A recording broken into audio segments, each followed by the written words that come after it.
In case you haven't noticed, it's the countdown to the King's coronation. Prince Harry has finally confirmed that he will be attending, but won't be bringing his wife with him. And Meghan Markle won't be the only familiar face absent from the occasion. The Duchess of York, Sarah Ferguson, reportedly isn't invited. Well, joining me now is royal broadcaster and commentator Rafe Hadel-Mancu. Hello there, Rafe. So let's talk about the elephant in the room first, shall we? Meghan isn't coming, and people seem quite happy about that.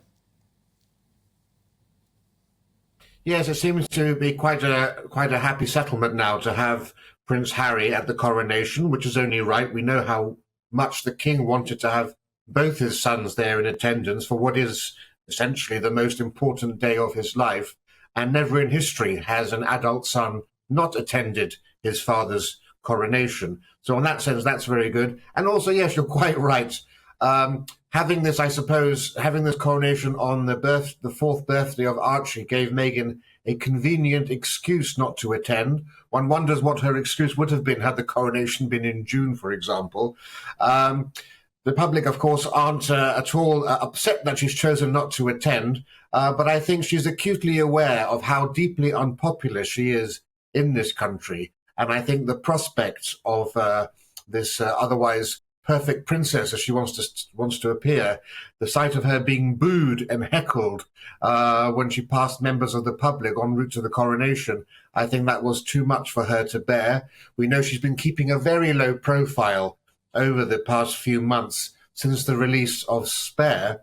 And certainly the 2023, this year, has been something of an annus horribilis for both Harry and Meghan. We've seen their poll ratings in America plummet to such a low status that Prince Andrew is now more popular than Meghan and Harry in America.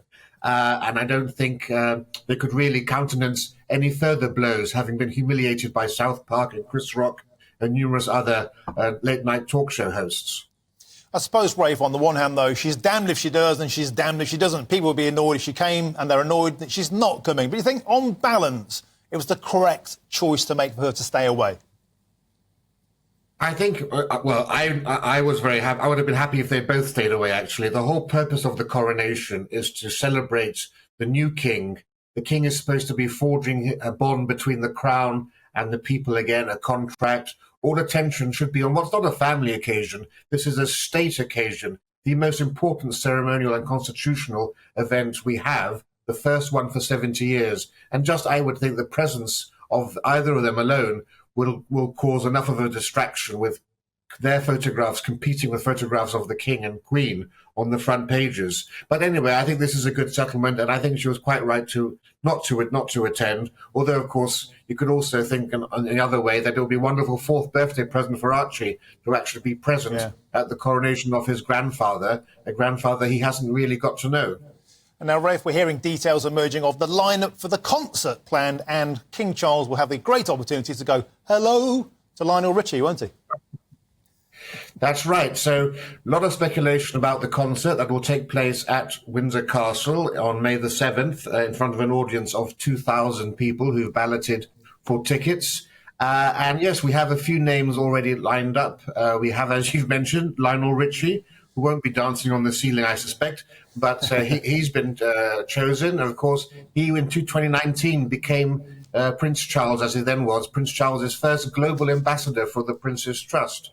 Also performing will be Katy Perry, who I'm told is an American pop star, and she also has sound royal credentials. She is an ambassador for one of the Prince's charities, the British Asian Trust, and she's also in attendance, as well as the three remaining members of Take That. And of course, Gary Barlow organised the 2012 Diamond Jubilee concert for the Queen. So some very sound royal connections with some of these performers. And also, the King is well known for his love of classical music, not quite such a fan of pop music. And of course, we used to wonder whether at the Platinum Jubilee, whether our 90-something-year-old monarch really appreciated all the music that was being performed. But for this concert, we'll also have some classical music. So Andrea Bocelli will be performing a duet with a very famous Welsh singer who's now just escaped my mind. Yeah.